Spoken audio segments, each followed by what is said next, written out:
New MS Paint with AI features 2024. Open your Windows settings. Click on the Apps option, then click on the Installed Apps option and search Paint.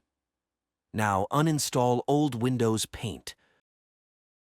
Open your Microsoft Store, search Paint, now install it again. After some wait, the Paint with new AI features will be installed. Open the Paint and let's explore it together. For dark mode, go to Settings and click on the Dark option. Open any picture in Paint, simply click on the Remove Background button, and there you go. We can even play with the Layers feature. Simply click on the plus icon to add a new layer, and enjoy. Now, turn off your background color, and that's it. You can save your picture in a transparent background.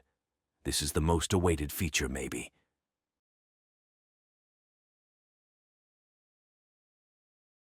Now, click on the Resize and Skew button, and let's resize the picture according to your desire. That's it. This is too much easy, or isn't it? So what are you waiting for? Explore the new Paint and supercharge your creativity and productivity with new features.